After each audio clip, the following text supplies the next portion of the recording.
ये था बैग और मुझे यकीन नहीं आ रहा।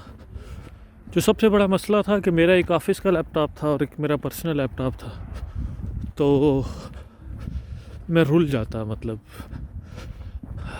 तो इसके अलावा पहली बात कि मैंने अपने दोस्त को कॉल की जिसने मेरी हेल्प की, क्योंकि बस ड्राइवर मुझे एक्सप्लेन कर रहा था डाइच में कि तूने कहाँ कहाँ जाना है, तो वो मुझे समझ नहीं आ रही थी। मैंने उसको कॉल की, मैंने कहा ये समझ इससे, फिर उसने मेरी मदद की।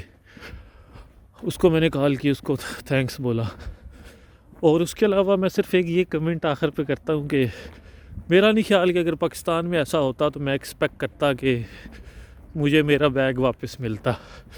और मतलब वो बस में अच्छे खासे लोग थे, वो किसी ने उठाया भी नहीं। फिर वहाँ से वो बस गई है, सारे स्टॉप पास करके आखिर में जो भी है उस बस ड्राइवर ने वहाँ से लिया है और जाके यहाँ जमा करवा दिया। ये बाय एंड लास्ट होता है ट्रेन्स के लिए और बसेस के लिए। कोई चीज़ जिसकी गुम जाती है वो यहाँ से पता कर ले। मुझे याद है कि कोरिया में एक दफ़ा एक बंदे की छतरी गुम गई थी, तो वो दफ्तर चला गया इनके और वहाँ से वो छतरी मिल गई थी उसे।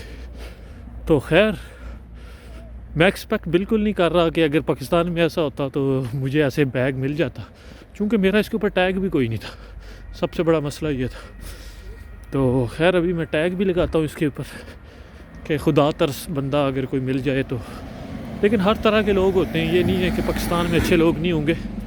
हर तरह के लोग हर जगह पे होते हैं, और ये नहीं है कि यहाँ पे बुरे नहीं हैं। लेकिन बेसिकली इमेज वो होता है जो मेजॉरिटी के साथ बनता है। तो खैर ये थी मेरी अभी की स्टोरी। मैंने कहा कि साथ में रिकॉर्ड करके इस जो मूवमेंट है इसको यादगार बनाया जाए।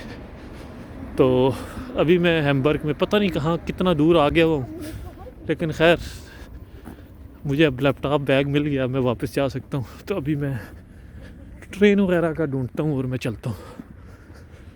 हाँ, साथ रहने का शुक्रिया। मिलते हैं न्यू वीडियो के साथ। अस्सलाम वालेकुम।